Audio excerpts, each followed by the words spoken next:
सुप्रभात। मैं आपकी संस्कृत अध्यापिका कविता आज आपको संधि के भाग में स्वर संधि का चौथा भाग यह संधि पढ़ाऊंगी। अभी तक हमने दीर्घ संधि, गुण संधि, वृद्धि संधि पढ़ी है। दीर्घ संधि में क्या होता है?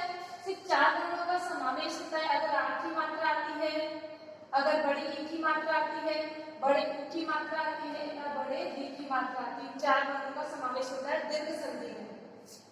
ठीक है, अगर इनकी मात्रा आएगी तो वहां आपके दीर्घ संधि होगी।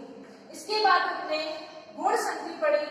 गुण संधि में एक मात्रा वाले शब्द आते हैं, एक ही एक मात्रा, ओ की एक मात्रा, ये आपके गुण संधि में आती है। उसके बाद है आपकी वृद्धि संधि। वृद्धि संधि में एक की मात्रा, 2 मात्रा वाली वर्ण और उनकी 2 मात्रा वाले वर्ण। इसमें अ, आ, ई, उ और री का समावेश होगा। इनकी मात्राएं होंगी पदों में।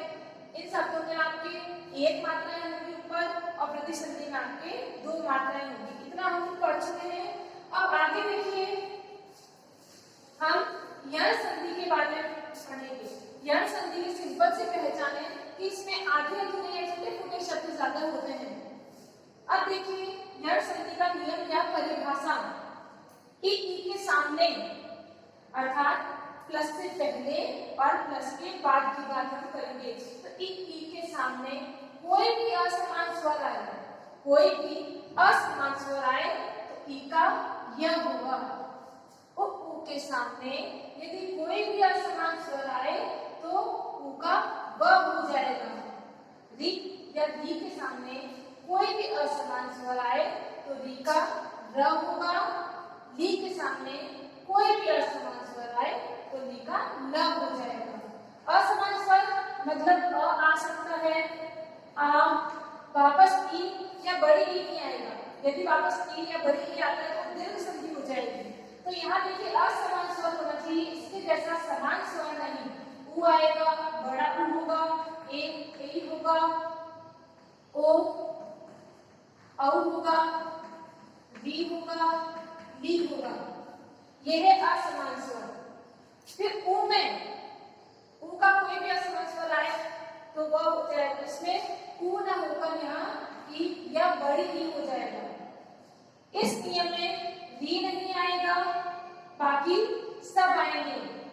इसमें वी नहीं होना चाहिए सामने, बाकी सब स्वर हो सकते हैं। कहने का तात्पर्य यही है कि यहाँ पर भी कोई असमान स्वर होना चाहिए, समान स्वर नहीं होगा। समान स्वर होगा तो दीर्घ संधि हो जाएगी। अब देखिए इसी के अनुसार हम कुछ शब्दों को बनाएंगे। आप देखिए यहाँ से हमने ई को बाहर लिया। पहले भी हम तीनों संधि में आपको बता चुके हैं कि स्वर किस प्रकार से बाहर निकाले जाते हैं। जो मात्रा लगी है उन मात्राओं को बाहर लेना है। तो आपने एक ही मात्रा लगी है, हमने छोटी को बाहर लिया।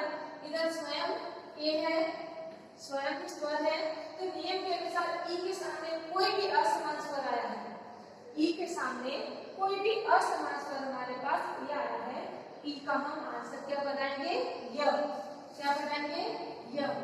अब यह देखिए यू तो हलंत वाला है, लेकिन ये जो हलंत है वह इसकी मात्रा से हट जाएगा। जो भी स्वर हमने यहाँ पर बाहर निकाला है उसकी मात्रा जो है वो इस पर आ जाएगी, तो ये हलंत भी आपका हट जाएगा।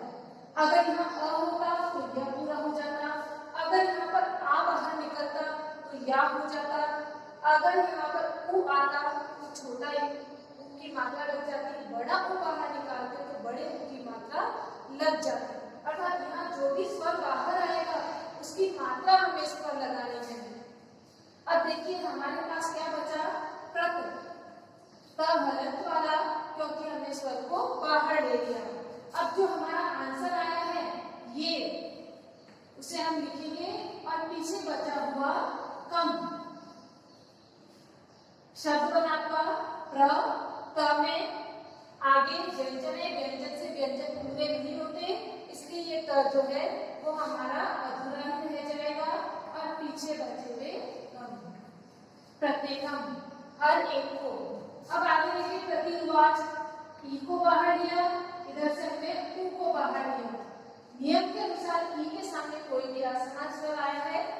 का क्या बनाएंगे हम य। अब यह हलंत वाला है तो इसकी मात्रा जो है वो यहाँ लग जाएगी और ये यू बन जाएगा। ये जो स्वर बाहर हमने दिया है इसकी मात्रा हम इस पर लगाएंगे। अब पीछे आपके पास शब्द बचा है प्रत, यू और वाच। प्र, त व्यंजन से व्यंजन पूरे नहीं होते इसलिए त आधा ही रहेगा और पीछे बचा हुआ वाच, प्रतिवाच अर्थात रिप्लाई दिया, उत्तर दिया। अब आगे देखिए, यदि अपनी ई को बाहर लिया, ई के सामने अ आया, ई के सामने कोई भी असमान स्वर आया, ई का हमने यह बनाया और यह को इस अ से पूरा कर दिया अर्थात हलंत को हमने हटा दिया। इसके बाद आपके पास यद बचा, यह आपका पूरा हो चुका है और पीछे बचा हुआ पी। शब्द बना आपका द, य और पी। यद्यपि इस प्रकार से भी लिखते हैं और यद्यपि आधा द और य अर्थात आपका यह जो आप बनाते हैं यद्यपि, दोनों ही प्रकार से आप इसे लिख सकते हैं, या तो इस प्रकार से लिखिए या इस प्रकार से। शुद्धि उपास्य, यहाँ बड़ी की मात्रा है, ये ऊ बाहर लिया, ई के सामने ऊ आया है तो नियम के अनुसार यह बनाएंगे। यह अधूरा था, इस ऊ की मात्रा से यह को हमने पूरा कर दिया। फिर शुद्ध बचा हमारे पास, आंसर जो आया है वो हम लिखेंगे और पीछे बचा हुआ पास्ट से, पीछे बचा हुआ पास्ट से सु।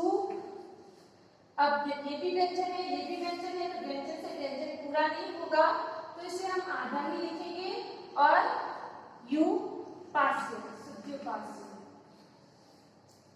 इसके बाद देखिए मधु अत्र, अभी तक जो हम ये नियम कर रहे थे वो ई के थे, अब ये नियम ऊ के हैं। यहाँ से देखो मधु में ऊ है, ऊ की मात्रा है तो हमने उस स्वर को बाहर लिया और यहाँ से हमने अ को बाहर निकाला। नियम के अनुसार अब ऊ के सामने कोई भी असमान स्वर आता है तो उसका क्या बनता है अ। ये व हलंत वाला था किंतु हमने इसमें अ को मिला दिया तो ये व पूरा हो गया। पीछे बचा आपके पास मध्य व और पीछे बचा हुआ ये त्र। म ध आधा है क्योंकि ये व्यंजन है, व्यंजन से व्यंजन पूरे नहीं होते। मध्वत्र, ये आपका पद बना। आगे मधुवरी, ऊ आया, वही स्टेप वह हलंत था लेकिन इस स्वर से हमने पूरा कर दिया इसे। फिर बचा आपके पास मध्य व और री, म आधा ध और मधुवरी, मध्य अक्षर अभी होगा। सु में भी ऊ मिला हुआ है, जैसे हमने आ को बाहर लिया। ऊ के सामने कोई भी असमान स्वर आता है तो उसका व बनेगा और इस व का हलंत जो है और इस मात्रा से हटा दिया। क्या बना व। इसके बाद स आधा है आपके पास, आंसर बाहर आया आपका और पीछे बचा हुआ गगन। शब्द नाम स्वागतम अर्थात किसी का वेलकम करना। इसके बाद देखिए गुरु आ गया, यहाँ पर भी ऊ है, ऊ को बाहर लिया, इधर से हमने आ को बाहर लिया, नियम के अनुसार व बनाया, व को इस मात्रा से पूरा कर दिया। र हलंत वाला बचा हमारे पास क्योंकि स्वर बाहर आया। फिर आंसर जो आया है वा और नीचे बचा हुआ क्या। अब देखिए इसका मिलान कैसे करेंगे। र जो है वो आधा है, आधा न हमेशा अपने से आगे वाले वर्ण पर ऊपर की ओर रैट की मात्रा बनकर लगता है। आधा र जो है वो अपने से आगे वाले वर्ण पर रैट की मात्रा बनकर लगता है, जैसे धर्म, कर्म, देखिए इस आधे र को हमने इसी के आगे वाले वर्ण पर रेफ की मात्रा बनाया है। इसकी मात्रा है ये रेफ की मात्रा। इसके बाद धात्वी अंश डी है इसमें और इधर अ है।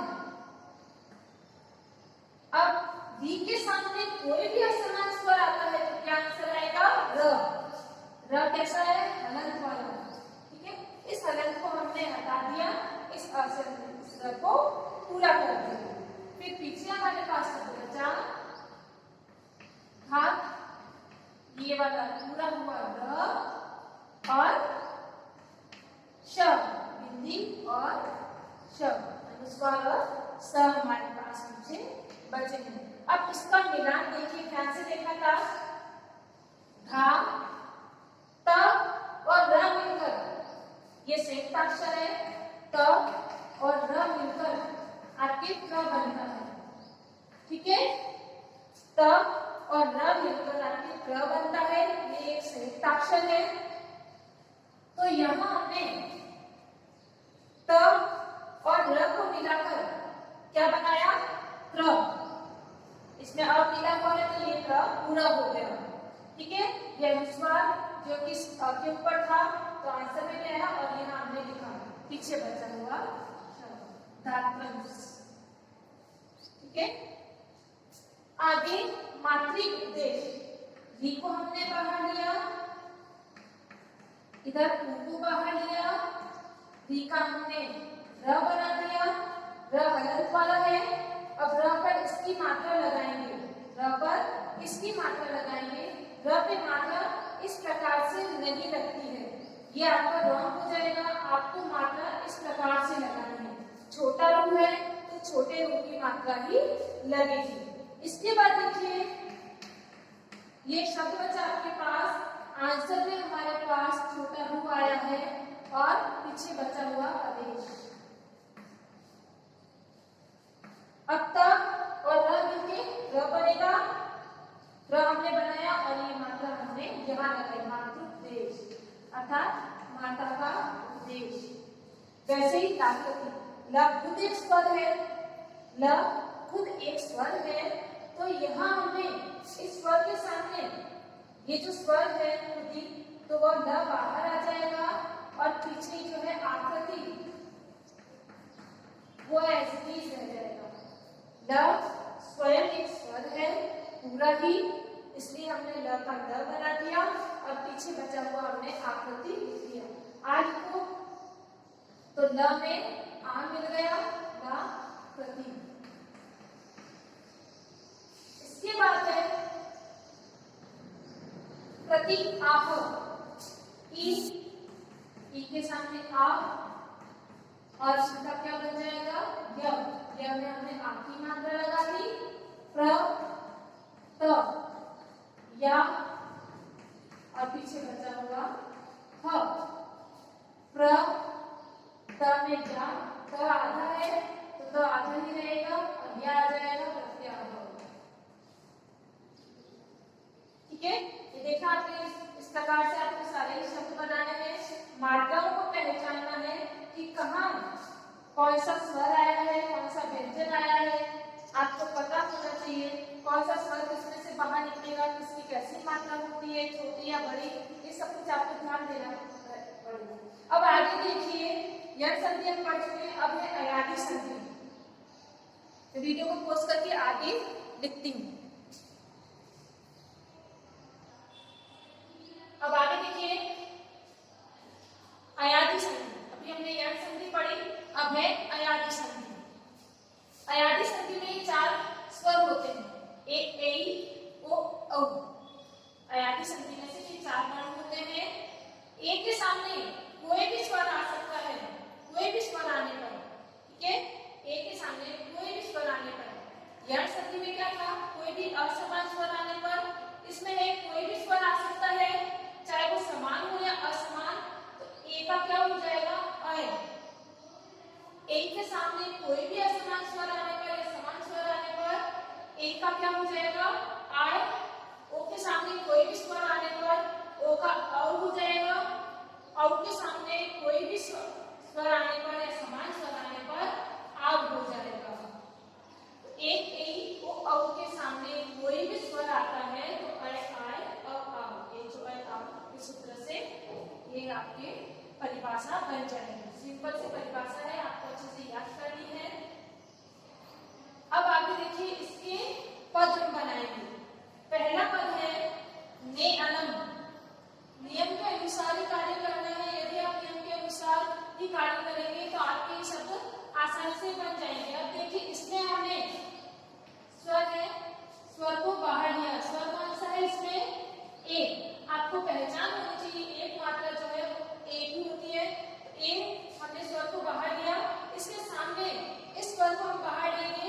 अ है इसमें, अ खुद एक स्वर है।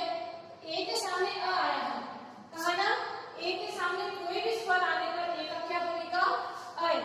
क्या बन जाएगा? अय। अब देखिए यह में हलंत है, तो जैसा हमने यण संधि में किया वैसा ही नियम यहाँ लागू होगा। अ जो है वो इस य में मिल जाएगा और ये हलंत हट जाएगा। हलंत हट गया मतलब ये जो है वो पूरा हो गया, इसमें अ मिल गया।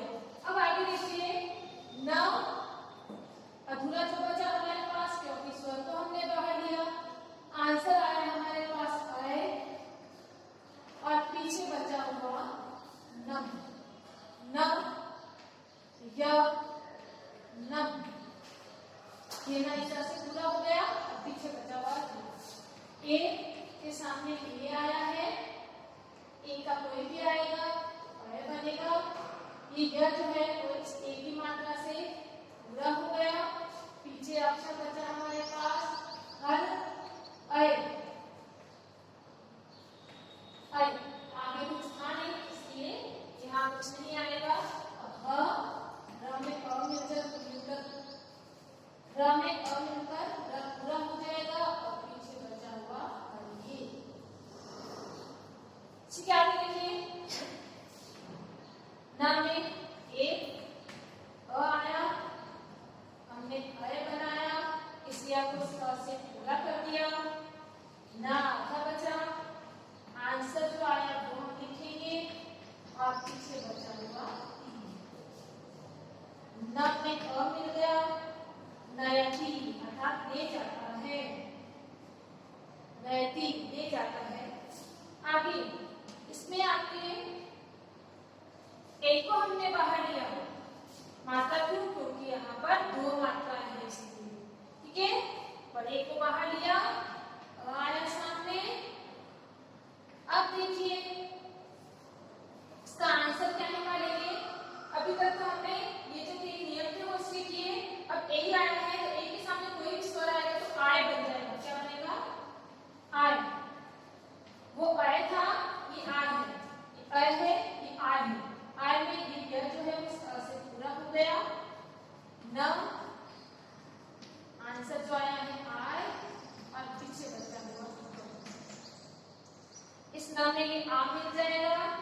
ना य क नायक, अभिनेता या हीरो। नायक का अर्थ है अभिनेता या हीरो। आगे सखियो, एक ए वो स्वर है, नियम के अनुसार आय बनाना है। इस य में इस ओ की मात्रा मिल जाएगी। ठीक है, उसके बाद देखिए स ख आधा और पीछे बचा हुआ आ यो। स ख में आ मिल गया खा और ये यो, सखायो। अब देखिए नो में ओ मिला हुआ, कौन सा? ओ। दो मात्रा वाला है, एक मात्रा वाला होगा तो अब लिखते। ये दो मात्रा वाला है इसलिए हम आव लिखेंगे। क्या लिखेंगे? ये दो मात्रा वाला है इसलिए हम आव लिखेंगे। अब देखिए ई औ के सामने कोई भी स्वर आने पर क्या बनेगा? आव। क्या बनेगा? आव। अब ये ब जो है वो इस ई से पूरा हो जाएगा। छोटी ई है तो छोटी की मात्रा लग जाएगी। ये ब ब जो है इस पर ये छोटी की मात्रा लग जाएगी। फिर हमारे पास शब्द बचा न, आवी और क। न में आ मिल गया, ना वी क। नाविक का अर्थ होता है नाव को खेने वाला या चलाने वाला। फिर वापस यही है, औ के सामने उ आया है, औ के सामने उ आने पर आपका आव बनेगा। इस ब को हमने इसकी मात्रा से पूरा कर दिया। पीछे बचा भ, आभू और क। भ में आ मिल गया, भा भू क, भावुक होना। ठीक है, इमोशनल हो जाना। इसके बाद देखिए औ, फिर से औ है, इसमें अ है, ओ के सामने आ आने पर आ, व में अ मिल गया, पूरा हो गया, ध आव और क। ध में आ मिल गया, रा व क। धावक, धावक का अर्थ होता है दौड़ने वाला। अब को में ओ मिला हुआ है, एक मात्रा वाला, सामने अ आया है। नियम के अनुसार ओ के सामने अ आने पर आपका अ बनेगा। इस ब में ये अ मिला दिया हमने, ब पूरा हो गया, प आधा बचा। अब और न, ये वाला न, प में अ मिला दिया, प को पूरा कर दिया, व न, पवन, पवन का मतलब होता है हवा। इसके बाद है गुरु में, इसमें ओ आया है, ओ के सामने ई है, आंसर आएगा अब। इस ब को हमने इस मात्रा से पूरा कर दिया। पहले हमें हलक लगा होता है, फिर हलक को हटाकर ये मात्रा हम इस पर लगा देते हैं तो वर्ण व्यंजन जो है वो पूरा हो जाता है।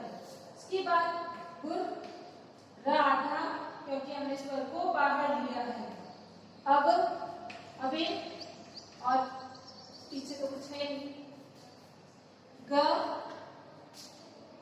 र में अ मिल जाएगा और ये पीछे बचा हुआ दुर्वे। तस्मै श्री दुर्वे नमः। दुर्वे चतुर्थी विभक्ति का शब्द है। ओ अ, नियम के अनुसार अ, व को हमने इसे पूरा कर दिया, यह आधा बचा। अब आंसर आया, पीछे बचा हुआ नम। यह में अ मिल गया, यह पूरा हो गया, व नम, यम। आगे ओ और ई, ओ के सामने कोई भी असमान स्वर आया, होगा अ बन गया, व में इस ई की मात्रा हमने मिला दी तो बी बन गया। अब देखिए प अधूरा बचा, आंसर जो अभी आया है वो हम लिखेंगे और पीछे बचा हुआ त्र। प में अ मिल गया, प पूरा हो गया, बी त्र, पवित्र, यानी पाक, निर्मल, स्वच्छ। ये था आपका अयादी संधि। अयादी संधि आपको समझ में आई? आपको इन शब्दों को अपनी रफ कॉपी में कहीं पर भी पुनः लिखना है और पुनः स्टेप बाय स्टेप आपको ये हल करने हैं। जांचना है कि आपको ये समझ में आया या नहीं। इसे अच्छे से पढ़ें, समझें, इसकी पहले वाली संधि को भी अच्छे से जाने, समझें, इसे भी अच्छे से पढ़ें। अब आगे देखिए, आगे हमारी है पररूप और पूर्व रूप संधि।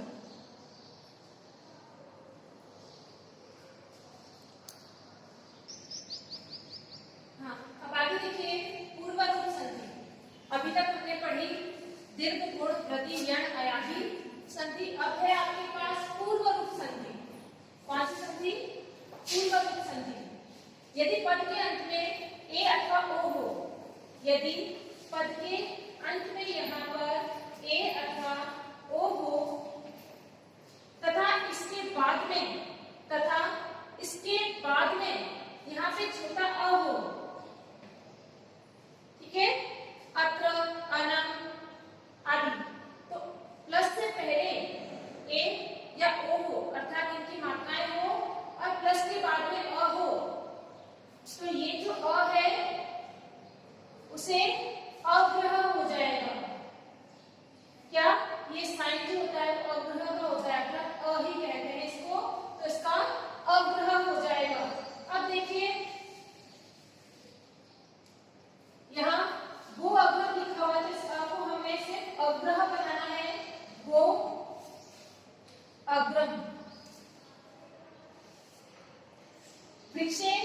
अस्मिन ए है, सामने आ है, छोटा आ है, तो वृक्षे एडजेक्टिव और जो है अग्र हो जाएगा वृक्षे अस्मिन। को अत्र ओ है, इसमें सामने का है, अग्रह बनाना है, को अत्र। साधु अत्र ओ है, इसमें भी साधु अत्र। यज्ञ अग्नि ए है, इसमें यज्ञ अग्नि। पुरुषो अयम ओ है, इसमें आपके तो पुरुषो अयम। अब देखिए इसमें आपके अयादी संधि में आते हैं ए और ओ, लेकिन उसमें एक पद बनता है। इसमें सब में देखिए आपके दो पद बने हुए हैं। इन शब्द अयादी और पदों में यही फर्क है, इसमें दो पद मिलकर एक पद बनेगा और उसमें एक ही पद होता है। जैसे हरिये हरि के लिए इसमें देखो वो अग्रम गाय के आगे वृक्ष में इस वृक्ष पर, को अत्र कौन यहाँ, साधु अत्र साधु यहाँ, यज्ञ अग्नि, पुरुषो अयम यह पुरुष। तो दो पद मिलकर यहाँ पर आपके पररूप संधि कहलाएगी। आगे देखिए यदि पद के मध्य में या शब्द के मध्य में अनुस्वार के आगे किसी भी वर्ग का कोई भी वर्ण हो, वर्ग 5 आपके क वर्ग, च वर्ग, ट वर्ग, त वर्ग और प वर्ग, इन पांचों वर्ग के 25 वर्ण होते हैं। तो उनमें से कोई भी